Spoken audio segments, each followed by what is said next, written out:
آج کی کہانی کا عنوان ہے محبت میں دھوکا غدار دوست۔ علی ایک سادہ مگر سچا لڑکا تھا جس کی پوری دنیا مریم تھی۔ وہ اس سے بے حد محبت کرتا تھا اور اپنے ہر راز اپنے امیر دوست احمد کے ساتھ شیئر کرتا تھا، مگر اسے کیا معلوم تھا کہ یہی دوست اس کے پیچھے خاموشی سے اس کی محبت چھین رہا ہے۔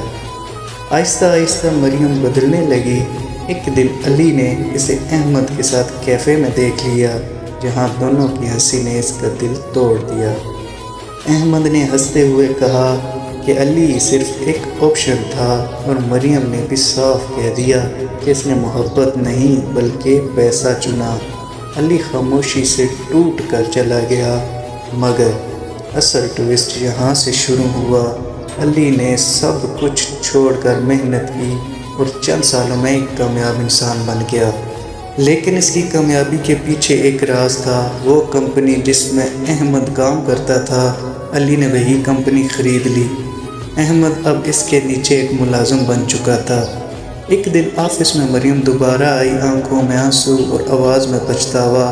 اس نے بتایا کہ احمد نے اسے بھی دھوکہ دیا اور صرف وقتی شوق کے لیے استعمال کیا، مگر جیسے ہی علی نے احمد کو اپنے سامنے جھکے ہوئے دیکھا تو اسے سچ کا دوسرا رخ بھی پتہ چلا۔ احمد نے مریم سے کبھی محبت کی ہی نہیں تھی، وہ صرف علی کو نیچا دکھانا چاہتا تھا، کیونکہ وہ ہمیشہ علی کی سچائی اور لوگوں میں عزت سے چلتا تھا۔ یہ سن کر علی نے مسکرا کر دونوں کو دیکھا اور کہا، تم دونوں نے مجھے توڑنے کی کوشش کی تھی، مگر تم نے مجھے وہ بنا دیا جو آج میں ہوں۔